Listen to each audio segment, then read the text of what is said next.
Hi friends, आप लोगों को स्वागत है आपके यूट्यूब चैनल ईडू हम सफ़र सफलता की ओर। आज हम आप लोग के लिए ईडूटेरिया का जो नया वॉल्यूम आया है, बिहार दरोगा स्पेशल टेस्ट सीरीज पुलिस अवर निरीक्षक प्रारंभिक परीक्षा 2023 के लिए जो आया है, उसका जो वॉल्यूम 1 का मॉडल टेस्ट कुल 15 आया है। इसमें हम आपको मॉडल टेस्ट 2 मॉडल टेस्ट का डिस्कशन करा दिए हैं। अगर अभी तक आप नहीं देखे हैं तो उसके लिए हम प्लेलिस्ट बना दिए अलग से, या डिस्क्रिप्शन में उसका लिंक मिल जाएगा, आपको वहाँ से देख सकते हैं। इसका अगला हम आज डिस्कशन कराने वाले हैं 3 का। ये जो प्रैक्टिस सेट है, ये पूर्णतः परीक्षा पद्धति पर आधारित है। जो परीक्षा जैसा क्वेश्चन पूछता है एग्जाम में, हूबहू वैसा ही इसका सेट तैयार किया गया है। तो ये जो सेट है, ये बिहार दरोगा का अगर आप तैयारी करते हैं तो उसके लिए ये बहुत लाभदायक साबित होगा। एक ज्ञान बिंदु जीएस एकेडमी द्वारा टेस्ट ऑर्गेनाइज कराया जाता है, उसका भी हम डिस्कशन कराते हैं। उसका भी हम प्लेलिस्ट आपको बना दिए हैं, वहाँ से आप देख सकते हैं, या लिंक उसका डिस्क्रिप्शन में आपको मिल जाएगा, वहाँ से आप देख सकते हैं। आइए शुरू करते हैं, वीडियो अंत तक देखिएगा। आज देखते हैं समान अध्ययन प्रश्न पत्र 3। अगर अभी तक आप 1-2 नहीं देखे हैं तो उसके लिए अलग से हम प्लेलिस्ट बना दिए हैं, वहाँ से आप देख सकते हैं। अगर चैनल को सब्सक्राइब नहीं किया तो सब्सक्राइब कर लीजिए, तभी अगले वीडियो का आपको नोटिफिकेशन मिलेगा। वीडियो को लाइक कर दीजिएगा, वीडियो अंत तक देखिएगा, क्योंकि इससे क्वेश्चन आने की बहुत संभावना है। आइए देखते हैं आज का पहला क्वेश्चन। पहला क्वेश्चन है, महिला प्रीमियर लीग WPL 2023 के पहले संस्करण के दौरान कुल कितने मैच खेले गए। बताना है आपको कि पहला जो प्रीमियर लीग WPL 2023 हुआ, उसमें कुल कितने मैच हुए। तो उसमें कुल कितने मैच हुए थे, तो 22 मैच हुए थे। इसका जो आंसर हो जाएगा बी नंबर हो जाएगा। ये 22 मैच खेला गया था कुल। यही क्वेश्चन पूछ दे कि WPL 2023 के विजेता कौन टीम रही है, तो मुंबई इंडियंस रही है। अगला क्वेश्चन देखते हैं, फरवरी 2023 में निम्न में से किस राज्य में विधानसभा चुनाव नहीं कराया गया। बताना आपको फरवरी 2023 में जो विधानसभा चुनाव हुआ था, उसमें से कौन सा ये राज्य है जिसमें नहीं हुआ है। तो देख लेते हैं इसमें किस में नहीं हुआ। तो त्रिपुरा में हुआ ही है, मेघालय में भी हुआ है, नागालैंड में भी हुआ है। ये मणिपुर जो है, इसमें चुनाव नहीं हुआ। तो इसका जो आंसर हो जाएगा डी नंबर हो जाएगा। अगला क्वेश्चन देखते हैं, बिहार सरकार द्वारा प्रतिवर्ष शहीद दिवस किस तिथि को मनाए जाने की घोषणा किया गया है। तो बिहार सरकार ने प्रतिवर्ष शहीद दिवस मनाने की घोषणा किया है, वो किस तिथि को किया है। तो ये किया है 15 फरवरी को। इसका जो आंसर हो जाएगा बी नंबर हो जाएगा। अगला क्वेश्चन है, भारत में कौन सा राज्य मसाला उत्पादन में अग्रणी राज्य है। तो इसमें हो जाएगा आपको केरल। इसका जो आंसर हो जाएगा डी नंबर हो जाएगा। अगला क्वेश्चन है, पृथ्वी की निगरानी हेतु नासा इसरो द्वारा संयुक्त रूप से निसार का प्रक्षेपण कब तक किया जाएगा। तो इसका प्रक्षेपण जो है किया जाएगा 2024 तक। इसका जो आंसर हो जाएगा बी नंबर हो जाएगा। अगला क्वेश्चन है, श्री अन्न सम्मेलन का आयोजन कहाँ किया गया। तो इसका आयोजन जो किया गया था, नई दिल्ली में किया गया था। इसका आंसर ए हो जाएगा। अगला क्वेश्चन है, हाल ही के दिनों में चर्चा में रहा मथुआ महोत्सव का आयोजन किस राज्य में किया गया। तो मथुआ महोत्सव का आयोजन जो किया गया था, ये पश्चिम बंगाल में किया गया था। इसका जो आंसर हो जाएगा ए नंबर हो जाएगा। यह मथुआ महोत्सव जो है, ये एक वार्षिक कार्यक्रम है जो अखिल भारतीय मथुआ महासंघ द्वारा आयोजित किया जाता है। अगला क्वेश्चन है, 17वें प्रवासी दिवस के दौरान लगभग कितने देशों के प्रवासी प्रतिनिधियों ने भाग लिए थे। तो ये भाग लिए थे कुल 70 देशों के। इसका जो आंसर हो जाएगा बी नंबर हो जाएगा। यही क्वेश्चन पूछ दे कि 17वें प्रवासी दिवस का आयोजन कहाँ किया गया था। तो ये आयोजन किया गया था इंदौर, मध्य प्रदेश में। इसके मुख्य अतिथि कौन थे। तो मुख्य अतिथि थे राष्ट्रपति डॉक्टर मोहम्मद इरफान अली थे। अगला क्वेश्चन देखते हैं, गोल्डन ग्लोबल पुरस्कार 2023 के अंतर्गत सर्वश्रेष्ठ गीत का अवार्ड किसे दिया गया है। तो ये अवार्ड दिया गया है नाटू नाटू को। इसका जो आंसर हो जाएगा बी नंबर हो जाएगा। अगला क्वेश्चन है, मिस यूनिवर्स 2022 का आयोजन कहाँ किया गया। तो मिस यूनिवर्स 2022 का आयोजन जो है, ये किया गया था अमेरिका में। इसका जो आंसर हो जाएगा डी नंबर हो जाएगा। अगला क्वेश्चन देखते हैं, हाल ही में किसे विश्व का सबसे ऊंचा युद्ध क्षेत्र सियाचिन के कुमार पोस्ट पर तैनात किया गया है। ये तैनात किए गए हैं शिवा चौहान को। इसका जो आंसर हो जाएगा ए नंबर हो जाएगा। अगला क्वेश्चन है, इंडोनेशिया मास्टर्स बैडमिंटन का पुरुष एकल का किताब किसने जीता। ये किताब जीते हैं जोनाथन क्रिस्टी ने। इसका जो आंसर हो जाएगा ए नंबर हो जाएगा। ये इंडोनेशिया मास्टर्स बैडमिंटन पुरुष जो एकल किताब हुआ, इसका आयोजन कहाँ किया गया था। तो आयोजन जो है जकार्ता में किया गया था। यही क्वेश्चन पूछ दे कि पुरुष एकल का किताब जो जीते हैं जोनाथन क्रिस्टी ने जीते हैं, अब महिला एकल का किताब किसने जीता है। तो ये जीती है आंसे यांग ने। इसका आंसर जो हो जाएगा ए नंबर हो जाएगा। अगला क्वेश्चन है, अंतर्राष्ट्रीय महिला दिवस 2023 का विषय क्या है। बताना है आपको कि अंतर्राष्ट्रीय महिला दिवस 2023 जो था, उसका विषय क्या था। तो इसका विषय था आपको digital innovation and technology for gender equality. इसका जो आंसर हो जाएगा ए नंबर हो जाएगा। ये अंतर्राष्ट्रीय महिला दिवस कब मनाया जाता है? तो ये 8 मार्च को प्रतिवर्ष मनाया जाता है। अगला क्वेश्चन देखते हैं। स्टैचू ऑफ बिलीफ प्रतिमा संबंधित है, तो ये संबंधित है भगवान शिव से। इसका जो आंसर हो जाएगा ए नंबर हो जाएगा। ये स्टैचू ऑफ बिलीफ बनाया कहाँ गया है? तो ये बनाया गया है राजस्थान के नाथ द्वार में बनाया गया है। ये जो इसकी प्रतिमा की ऊंचाई कितनी है? तो यह 112 मीटर ऊंचाई है। अगला क्वेश्चन देखते हैं। क्वाड शिखर सम्मेलन 2023 का आयोजन कहाँ किया जाएगा? तो इसका आयोजन जो किया जाएगा ऑस्ट्रेलिया में। इसका आंसर बी हो जाएगा। ये क्वाड शिखर सम्मेलन 2023 ऑस्ट्रेलिया में किया गया। तो क्वाड में कितने देश शामिल हैं? तो क्वाड में कुल 4 देश शामिल हैं। कौन कौन देश हैं? तो ऑस्ट्रेलिया है, भारत है, जापान है और अमेरिका है। अगला क्वेश्चन देखते हैं। अगला क्वेश्चन है, किस शहर में सर्वश्रेष्ठ हेरिटेज सिटी का पुरस्कार दिया गया? तो ये पुरस्कार दिया गया था अहमदाबाद के। इसका जो आंसर हो जाएगा डी नंबर हो जाएगा। अगला क्वेश्चन है, एयर इंडिया ने किसके साथ अपने विलय को मंजूरी दी है? तो ये विलय को मंजूरी दी है विस्तारा ने। इसका आंसर हो जाएगा बी नंबर हो जाएगा। अगला क्वेश्चन, अंडर 19 वर्ल्ड कप की मेजबानी 2024 में किस देश के द्वारा किया जाएगा? ये किया जाएगा श्रीलंका के द्वारा। इसका जो आंसर हो जाएगा ए नंबर हो जाएगा। जबकि 2026 में इसका आयोजन कहाँ किया जाएगा? तो इसका आयोजन किया जाएगा जिम्बाब्वे एवं नामीबिया में संयुक्त रूप से किया जाएगा। अगला क्वेश्चन देखते हैं। वर्ल्ड हैप्पीनेस रिपोर्ट 2023 में भारत का स्थान कौन सा है? बताना है आपको कि वर्ल्ड हैप्पीनेस रिपोर्ट 2023 जो आया है उसमें भारत का स्थान कितना है? तो भारत का स्थान उसमें 126वां है। इसका जो आंसर हो जाएगा बी नंबर हो जाएगा। रैंकिंग कुल 136 देशों में शामिल हुए थे, जिसमें पहला स्थान किसको मिला है? तो फिनलैंड को मिला है। अगला क्वेश्चन देखते हैं। 32वें ब्यास सम्मान 2023 से किसे सम्मानित किया गया है? बताना है आपको कि 32वें ब्यास सम्मान जो 2023 में दिया गया वो किसको दिया गया? तो ये दिया गया है ज्ञान चतुर्वेदी को। इसका जो आंसर हो जाएगा बी नंबर हो जाएगा। अगला क्वेश्चन है, पाक जल डमरू मध्य को तेजी से तैरकर पार करने वाले पहले भारतीय कौन बने हैं? ये पहले भारतीय बने हैं सपना रमेश सेलार ने। इसका जो आंसर हो जाएगा ए नंबर हो जाएगा। अगला क्वेश्चन है, राष्ट्रपति द्रौपदी मुर्मू द्वारा किसे प्रेसिडेंट कलर अवार्ड प्रदान किया गया है? तो ये प्रदान किया गया आईएनएस द्रोणाचार्य को। इसका जो आंसर हो जाएगा डी नंबर हो जाएगा। कोच्चि में आईएनएस द्रोणाचार्य को 16 मार्च 2023 को प्रेसिडेंट कलर अवार्ड प्रदान किया गया था, राष्ट्रपति द्वारा प्रदान किया गया था। अगला क्वेश्चन देखते हैं। भारत में पहली व्यवहारिक प्रयोगशाला स्थापित की जाएगी।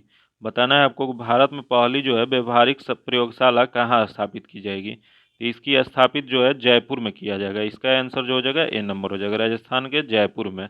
अगला क्वेश्चन देखते हैं। मेथनॉल से चलने वाले पहली बस का अनावरण नागपुर में किसके द्वारा किया गया? तो ये किया गया था नितिन गडकरी के द्वारा। इसका जो आंसर हो जाएगा ए नंबर हो जाएगा। 15 मार्च 2023 को महाराष्ट्र के नागपुर में मेथनॉल से संचालित पहली बस का अनावरण सड़क परिवहन मंत्री जो है नितिन गडकरी उन्हीं ने किए थे। इसका जो आंसर हो जाएगा ए नंबर हो जाएगा। अगला क्वेश्चन है, हाल ही में इला भट्टा का निधन हो गया, उनका संबंध किस क्षेत्र से था? तो उनका संबंध जो था समाज सेवा से था। इसका आंसर ए हो जाएगा।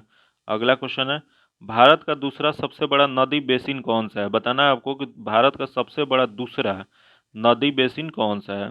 तो दूसरा हो जाएगा आपको गोदावरी बेसिन। इसका आंसर सी हो जाएगा। यही क्वेश्चन होता है कि सबसे बड़ी बेसिन किसका है? तो वो गंगा का हो जाता। अगला क्वेश्चन देखते हैं। सर्वाधिक ऊंचाई पर स्थित दर्रा है। बताना है आपको सर्वाधिक ऊंचाई पे कौन सा दर्रा है? तो सबसे ऊंचाई पे जो दर्रा है उसको नाथुला दर्रा कहते हैं। इसका आंसर जो हो जाएगा सी नंबर हो जाएगा। ये नाथुला दर्रा कहाँ स्थित है? तो ये सिक्किम में स्थित है। इसकी ऊंचाई कितनी है? तो इसकी ऊंचाई है 4328 मीटर। अगला क्वेश्चन देखते हैं। केसर मिश्रण है। बताना है आपको कि केसर किसका मिश्रण है? तो केसर मिश्रण है बीज और कलियों का। इसका जो आंसर हो जाएगा ए नंबर हो जाएगा। केसर जो होता है फूल के स्त्री भाग से प्राप्त होता है, जो बीज बनाने वाले भाग होते हैं। इस प्रकार केसर बीज तथा कलियों का मिश्रण है। इसका आंसर ए हो जाएगा। अगला क्वेश्चन है, मिकीर की पहाड़ी स्थित है। बताना है आपको कि मिकीर की पहाड़ी जो है कहाँ स्थित है? तो ये स्थित है असम में। इसका जो आंसर हो जाएगा ए नंबर हो जाएगा। अगला क्वेश्चन देखते हैं। वृक्षों को काटने से बचाने हेतु चिपको आंदोलन कब शुरू किया गया था? तो चिपको आंदोलन शुरू किया गया था 1970 में। इसका आंसर जो हो जाएगा बी नंबर हो जाएगा। ये कहाँ शुरू किया गया था? तो ये उत्तराखंड में शुरू किया गया था। इसके नेतृत्व किसने किए थे? तो नेतृत्व किए थे सुंदरलाल बहुगुणा ने। अगला क्वेश्चन देखते हैं। निम्न में से किसका संबंध पारिस्थितिकी संतुलन से नहीं है? इसमें बताना है आपको कि कौन से संबंध है जो पारिस्थितिकी संतुलन से संबंध नहीं है। तो देख लेते हैं। वन रोपण जो कि संबंध है। वन जीव सुरक्षा ये भी संबंध है। जल प्रबंधन ये भी संबंध है। औद्योगिक प्रबंधन जो कि इसका संबंध नहीं है। इसका जो आंसर हो जाएगा डी नंबर हो जाएगा। अगला क्वेश्चन है, निम्नलिखित में से कौन सा देश स्थल रूढ़ है? इसमें बताना है कि कौन सा देश जो है स्थल रूढ़ है। स्थल रूढ़ उस देश को कहा जाता है जो चारों तरफ से स्थल से घिरा हो, पानी से की सीमा उसका किसी ओर से नहीं बनता हो। तो ये देख लेते हैं कौन सा हो जाएगा। तो इसमें इसका आंसर जो हो जाएगा हंगरी हो जाएगा। इसका आंसर बी हो जाएगा। अगला क्वेश्चन देखते हैं। वनस्पति जलवायु का सही सूचक है, यह कथन किसका है? तो ये कथन है थार्न ट्वेट का। इसका जो आंसर हो जाएगा सी नंबर हो जाएगा। अगला क्वेश्चन है, भारत में अप्रत्यक्ष निर्वाचन की प्रथा किस वर्ष आरंभ की गई थी? तो बताना है आपको कि अप्रत्यक्ष निर्वाचन जो है भारत में सबसे पहले कब शुरू की गई थी? ये शुरू की गई थी 1892 में। इसका जो आंसर हो जाएगा बी नंबर हो जाएगा। अगला क्वेश्चन है, निम्न में से कौन सी घटना सबसे पहले घटित हुई थी? बताना है आपको कि इसमें जो घटना दिया गया है उसमें सबसे पहले कौन घटित हुई थी। तो देख लेते हैं कौन पहले हुआ था। तो इलाहाबाद की संधि। इलाहाबाद की संधि कब हुआ था? तो ये 1765 में हुआ था। प्रथम एंग्ल मराठा युद्ध ये हुआ था 1775 से 82 तक चला था। यहाँ दिया गया तीसरा मैसूर युद्ध ये हुआ था 1790 से 92। सलाबाई की संधि जो हुआ था ये हुआ था 1782। तो इसमें सबसे पहले कौन सा हुआ था? इलाहाबाद की संधि जो कि 1765 में ही हुआ था। इसका आंसर जो हो जाएगा ए नंबर हो जाएगा। अगला क्वेश्चन है, निम्नलिखित में से किस एक ने सुभाष चंद्र बोस को देश नायक कहकर संबोधित किया था? बताना है आपको कि सुभाष चंद्र बोस को देश नायक कहकर किसने संबोधित किया था? तो ये संबोधित किए थे रविन्द्रनाथ टैगोर ने। इसका जो आंसर हो जाएगा बी नंबर हो जाएगा। सुभाष चंद्र बोस को वर्ष 1938 में भारतीय राष्ट्र कांग्रेस का अध्यक्ष बनने के बाद गुरु रविन्द्रनाथ टैगोर द्वारा शांति निकेतन से देश नायक की उपाधि से सम्मानित किए थे। महात्मा गांधी ने उन्हें देशभक्त भी कहा था। अगला क्वेश्चन है, भारत छोड़ो आंदोलन के समय भारत का प्रधान सेनापति कौन था? तो भारत छोड़ो आंदोलन के समय भारत के प्रधान सेनापति जो थे वो थे लॉर्ड वेवेल। इसका जो आंसर हो जाएगा बी नंबर हो जाएगा। अगला क्वेश्चन है, मुस्लिम लीग द्वारा सर्वप्रथम प्रत्यक्ष कार्यवाही दिवस कहाँ मनाया गया था? बताना है आपको कि प्रत्यक्ष कार्यवाही दिवस मुस्लिम लीग द्वारा सबसे पहले कहाँ मनाया गया था? ये मनाया गया था कोलकाता में। इसका जो आंसर हो जाएगा डी नंबर हो जाएगा। मुस्लिम लीग ने 16 अगस्त 1946 ईस्वी को सीधी या अप्रत्यक्ष कार्यवाही दिवस मनाए थे जो कि सर्वप्रथम कार्यवाही दिवस कोलकाता में मनाए थे। इसका जो आंसर हो जाएगा डी नंबर हो जाएगा। अगला क्वेश्चन है, दिल्ली सल्तनत में दीवान ए अर्ज विभाग की स्थापना किसने की थी? बताना है आपको कि दीवान ए अर्ज विभाग की दिल्ली सल्तनत में किसने स्थापना किया था? तो ये किए थे बलबन ने। इसका जो आंसर हो जाएगा ए नंबर हो जाएगा। अगला क्वेश्चन है, निम्नलिखित में से कौन फारसी का प्रथम कवि था जिसने अपनी कविता में भारतीय पर्यावरण को चित्रित किया? ये चित्रित किए थे अमीर खुसरो ने। इसका जो आंसर हो जाएगा डी नंबर हो जाएगा। अमीर खुसरो के गुरु का नाम क्या था? तो अमीर खुसरो के गुरु का नाम था निजामुद्दीन औलिया। अगला क्वेश्चन देखते हैं, निम्न में से कौन सही सुमेलित है? बताना है आपको कि इसमें से कौन सही सुमेलित है। तो चंदावर का युद्ध 1194 सही है। तैमूर का आक्रमण 1398 में ये भी सही है। तलीकोटा का युद्ध 1565 ये भी सही है। तो इसका जो आंसर हो जाएगा डी नंबर, सभी सही है। अगला क्वेश्चन देखते हैं, जौनपुर की स्थापना किस शासक द्वारा की गई थी? बताना है आपको कि जौनपुर की स्थापना किसने किया था? तो इसकी स्थापना जो किए थे फिरोज शाह तुगलक ने किया था। इसका आंसर जो हो जाएगा बी नंबर हो जाएगा। ये किसके स्मृति में किए थे? तो अपने चचेरे भाई जौना खां के स्मृति में स्थापित किए थे। इसका जो आंसर हो जाएगा बी नंबर हो जाएगा। अगला क्वेश्चन है, भारत में मानव का सर्वप्रथम साक्ष्य कहाँ से मिला है? बताना है आपको कि भारत में सर्वप्रथम मानव का साक्ष्य कहाँ से मिला है? तो ये मिला है नर्मदा घाटी से। इसका जो आंसर हो जाएगा ए नंबर हो जाएगा। मध्य प्रदेश के पश्चिमी में नर्मदा क्षेत्र में अवस्थित हथनौड़ा से, जिसको होशंगाबाद भी कहा जाता है, नामक पुरास्त्र से प्राप्त हुआ है। अगला क्वेश्चन देखते हैं, सिंधु सभ्यता के महान स्नानागार कहाँ से प्राप्त हुआ है? ये प्राप्त हुआ है मोहनजोदड़ो से। इसका जो आंसर हो जाएगा ए नंबर हो जाएगा। अगला क्वेश्चन है, किस शासक द्वारा सर्वप्रथम पाटलिपुत्र की राजधानी के रूप में चयन किया गया था? ये किया गया था उदयन के द्वारा। इसका जो आंसर हो जाएगा सी नंबर हो जाएगा। पाटलिपुत्रा की स्थापना किसने किया था? तो इसकी स्थापना उदयन ने ही गंगा और सोन नदी के संगम पर एक किला बनाकर किए थे। अगला क्वेश्चन देखते हैं, भारतीय संविधान को संविधान सभा द्वारा अंगीकृत किया गया था। तो यह अंगीकृत किया गया था 26 नवंबर 1949 को। इसका जो आंसर हो जाएगा बी नंबर हो जाएगा। अगला क्वेश्चन है, निम्नलिखित में से कौन सा विषय समवर्ती सूची का है? पुलिस इसमें समवर्ती सूची का नहीं है, लोक स्वास्थ्य और स्वच्छता नहीं है, जनसंख्या नियंत्रण और परिवार नियोजन, जो कि इसका आंसर जो हो जाएगा सी नंबर हो जाएगा। अगला क्वेश्चन है, भारतीय संविधान का कौन सा भाग संविधान की आत्मा कहलाता है? बताना है आपको कि संविधान की आत्मा किसे कहा जाता है। तो ये कहा जाता है उद्देशिका को। इसका जो आंसर हो जाएगा सी नंबर हो जाएगा। यही उद्देशिका को के.एम. मुंशी ने इसे राजनीतिक जन्मपत्री भी कहा था। डॉक्टर भीमराव अंबेडकर ने संवैधानिक उपचारों के अधिकार को संविधान की आत्मा कहा था। अगला क्वेश्चन देखते हैं, भारतीय संविधान का कौन सा अनुच्छेद केंद्रीय सतर्कता आयोग का वर्णन करता है? तो ये वर्णन करता है अनुच्छेद 268 नहीं करता है, अनुच्छेद 276 भी नहीं करता है, 185 भी नहीं करता है। इसका जो आंसर हो जाएगा डी नंबर हो जाएगा। केंद्रीय सतर्कता आयोग जो है इसका गठन जो हुआ था 1964 में हुआ था, जो कि एक प्रस्ताव के तहत किया गया था। किसके सिफारिश पे किया गया था? तो संथानम समिति के सिफारिश पर इसका गठन किया गया था। इसका जो आंसर हो जाएगा डी नंबर हो जाएगा। अगला क्वेश्चन है, भारतीय संसद का सबसे बड़ी समिति कौन सी है? बताना है आपको कि भारतीय संसद की सबसे बड़ी समिति कौन सी है। तो ये हो जाएगा प्राक्कलन समिति। इसका जो आंसर हो जाएगा सी नंबर हो जाएगा। इसमें कुल कितने सदस्य होते हैं? तो 30 सदस्य इसमें होते हैं, जो कि लोकसभा द्वारा निर्वाचित होते हैं। इसका कार्यकाल 1 साल का होता है। अगला क्वेश्चन देखते हैं, प्रत्येक राज्य में लोकसभा तथा विधानसभा की सीटों का निर्धारण परिसीमन आयोग द्वारा किया जाता है। इस परिसीमन आयोग में कब तक हस्तक्षेप नहीं किया जाएगा? ये हस्तक्षेप नहीं किया जाएगा 2026 तक। इसका जो आंसर हो जाएगा सी नंबर हो जाएगा। 84वें संवैधानिक संशोधन अधिनियम द्वारा संविधान के अनुच्छेद 82 और 170(3) के शर्तों को संशोधन किया गया था, जिसके अनुसार देश में लोकसभा और विधानसभा की सीटों की संख्या 2026 तक वृद्धि या कमी करने पर प्रतिबंध लगा दिया गया था। अगला क्वेश्चन देखते हैं, संविधान के अंतर्गत उच्चतम न्यायालय से विधि के प्रश्न पर राय लेने का अधिकार किसे है? तो यह अधिकार लेने को राष्ट्रपति को है। इसका जो आंसर हो जाएगा बी नंबर हो जाएगा। ये किस अनुच्छेद के तहत राय लेते हैं? तो अनुच्छेद 143 हो जाएगा। अगला क्वेश्चन देखते हैं, राज्य सरकार का कार्यकारी अध्यक्ष संवैधानिक प्रमुख कौन है? तो राज्य सरकार का कार्यकारी अध्यक्ष या संवैधानिक प्रमुख जो होते हैं राज्यपाल होते हैं। इसकी चर्चा किस अनुच्छेद में है? तो अनुच्छेद 154 में है। अगला क्वेश्चन देखते हैं, सतत विकास के लिए आवश्यक है। बताना है आपको कि सतत विकास के लिए क्या आवश्यक होता है। तो देख लेते हैं, जैविक विविधता का संरक्षण आवश्यक है, प्रदूषण पर नियंत्रण ये भी आवश्यक है, निर्धनता को घटाना ये भी आवश्यक है। तो इसका जो आंसर हो जाएगा डी नंबर हो जाएगा। अगला क्वेश्चन है, वर्षा की मात्रा निर्भर करती है। बताना है कि वर्षा की मात्रा जो है किस पर निर्भर करती है। तो ये निर्भर करती है वायुमंडल में नमी पर। इसका जो आंसर हो जाएगा बी नंबर हो जाएगा। अगला क्वेश्चन है, नगरीकरण और औद्योगिकीकरण हानिकारक है। बताना है आपको कि नगरीकरण और औद्योगिकीकरण जो है किस लिए हानिकारक है। यह हानिकारक हो जाएगा संतुलन विकास के लिए, जो कि हानिकारक है, पर्यावरण और पारिस्थितिकी के लिए ये भी हानिकारक है, जैव विविधता के संरक्षण के लिए इसके लिए भी, उपयुक्त सभी के लिए। इसका जो आंसर हो जाएगा डी नंबर हो जाएगा।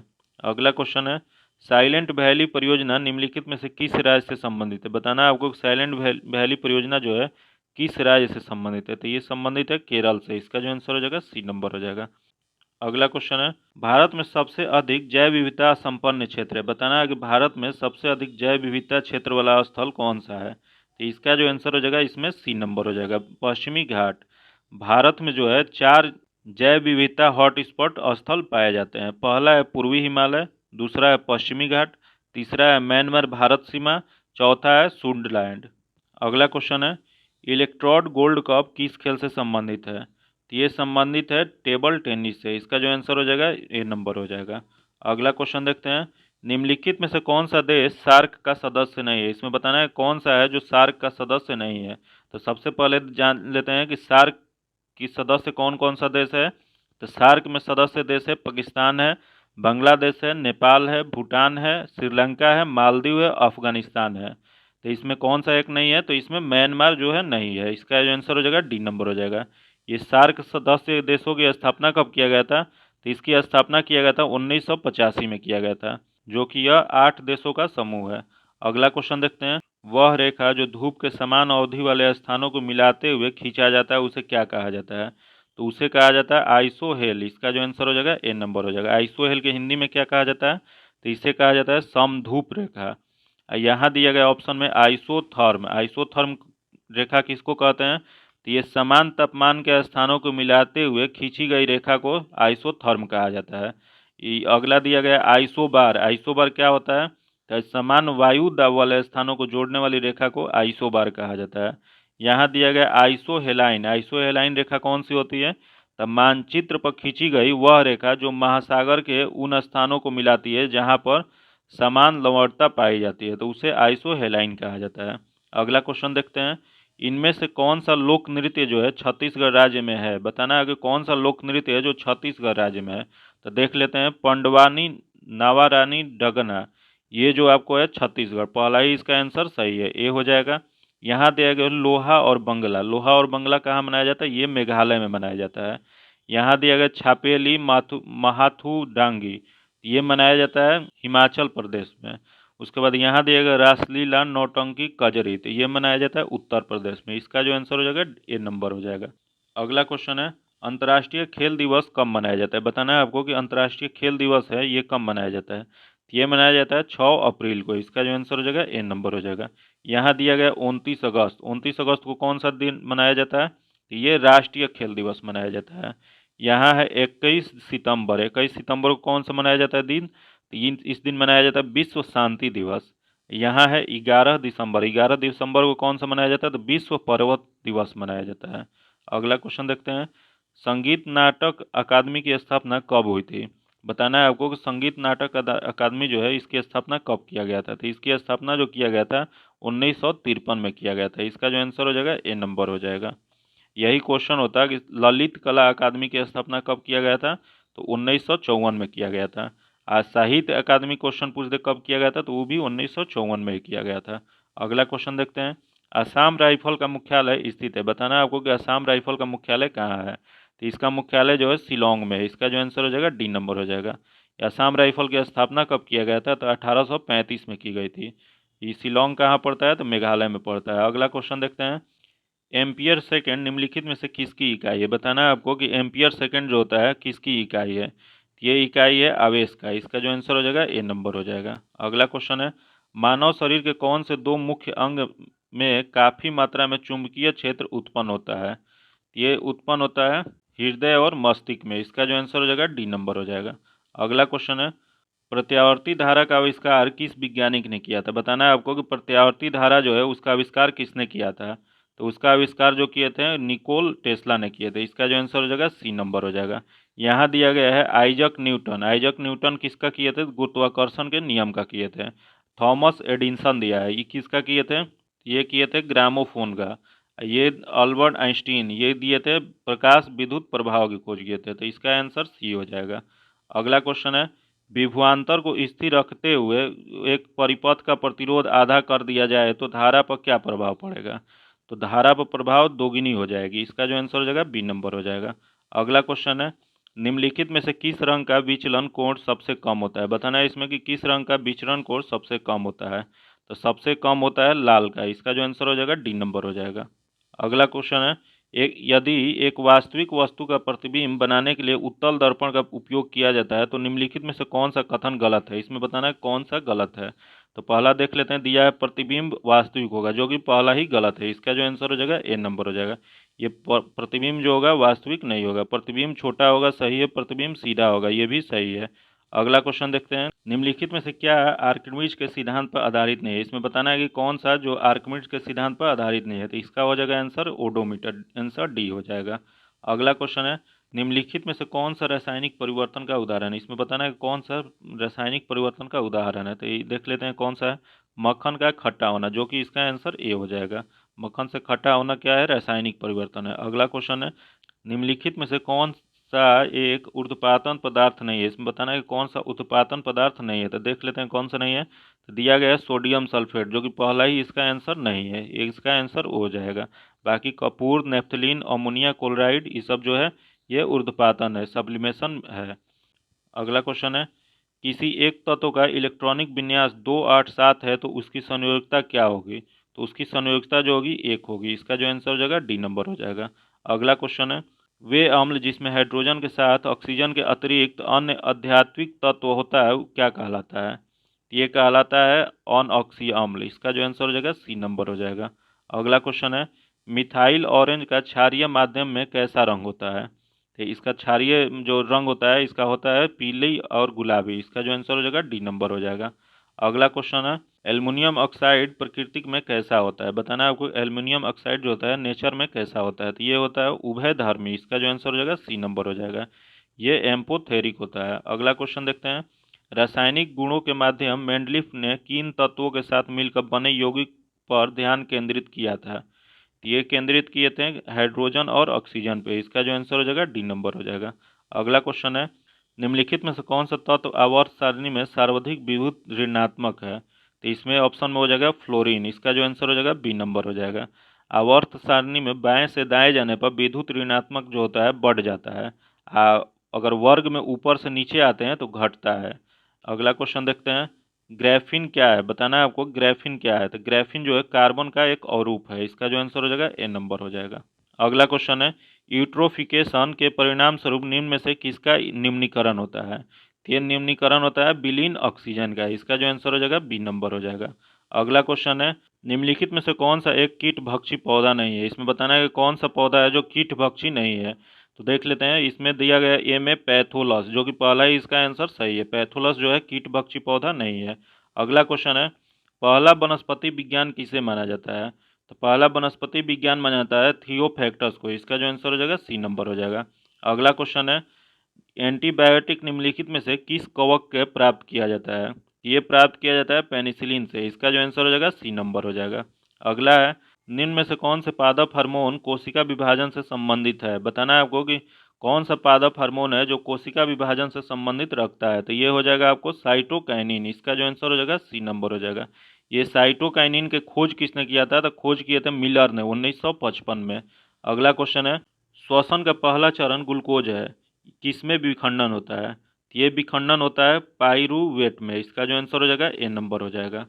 अगला क्वेश्चन देखते हैं, निम्नलिखित में से कौन सा पौधा ब्रायोफाइटा समूह के अंतर्गत आता है? बताना है कि ब्रायोफाइटा समूह के अंतर्गत कौन सा पौधा आता है। तो ये पौधा आता है मार्केसिया, इसका जो आंसर हो जाएगा सी नंबर हो जाएगा। अगला क्वेश्चन है, वह वाहिनी का नाम क्या है जो पुरुष के वृषण से निकलता है और शुक्राणु के शरीर में ले जाती है? ये इसका नाम है शुक्राणु वाहिनी, इसका जो आंसर हो जाएगा बी नंबर हो जाएगा। अगला क्वेश्चन है, हमारी आंखें में लेंस का क्या काम है? बताना है कि हमारे आंख में लेंस का काम क्या होता है। तो आंख की फोकस दूरी को बदलना है, इसका जो आंसर हो जाएगा सी नंबर हो जाएगा। अगला क्वेश्चन है, रक्त में पाए जाने वाले कौन सा घटक शरीर में ऑक्सीजन परिवहन के लिए जिम्मेदार होता है? तो रक्त में पाए जाने वाले घटक जो है शरीर में ऑक्सीजन परिवहन के लिए जिम्मेदार होता है, वह है आरबीसी, इसका जो आंसर हो जाएगा डी नंबर हो जाएगा।